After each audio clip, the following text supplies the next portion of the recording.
Champion ट्रॉफीची team निवडण्यासाठी झाला मोठा राडा। गौतम गंभीर ते रोहित शर्मा आणि अजित आगरकर यांनी ऐकलेच नाही, यांच्यामध्ये झाली जोरदार टक्कर।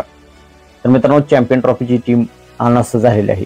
त्यामध्ये शुभमन गिलला वाईस कॅप्टन करण्यात आले आहे आणि रोहित शर्माला कॅप्टन करण्यात आले आहे। कोचला वेगळेच प्लेयर हवे होते आणि कॅप्टनला वेगळेच प्लेयर हवे होते।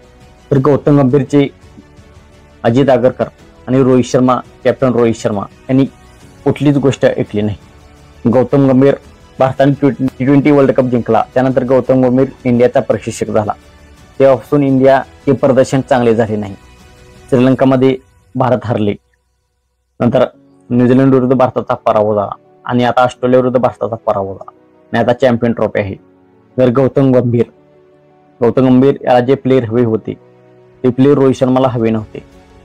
तर गौतम गंभीर विकेट कीपर म्हणून संजू सॅमसन, ऋषभ पंतऐवजी संजू सॅमसन गौतम गंभीरला हवा होता, परंतु अजित आगरकर आणि रोहित शर्मा यांना ऋषभ पंत हवा होता। तिथे गौतम गंभीरचे रोहित शर्मा आणि अजित आगरकर यांनी ऐकले नाही आणि वाईस कॅप्टन मध्ये गौतम गंभीरला हार्दिक पांड्या हाच वाईस कॅप्टन हवा होता, परंतु अजित आगरकर आणि रोहित शर्मा यांनी युवा फलंदाज शुभमन गिल हे दोघे त्यांच्या बाजूने होते।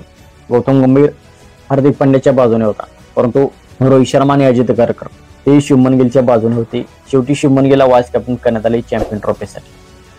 तर गौतम गंभीरचे काहीच ऐकले नाही रोहित शर्मा आणि अजित आगरकर, त्यामध्ये मोठा राडा झाला। त्यामुळे 2.5 तास लागले या बैठकीमध्ये। टीम अनाऊन्स करण्यासाठी 2.5 तासांचा अवधी लागला। टीम 12 वाजता अनाऊन्स होईल, 1 वाजता अनाऊन्स होईल असेही सांगण्यात येत होते, परंतु टीमला तब्बल 2.5 तास लागले आणि 2.5 तासानंतर हा निर्णय झाला। तर मित्रांनो, आपणास काय वाटते? संजू सॅमसनला चान्स द्यायला हवा होता का ऋषभ पंतच्या जागी? का हार्दिक पांड्याला वाईस कॅप्टन करायला हवे होते?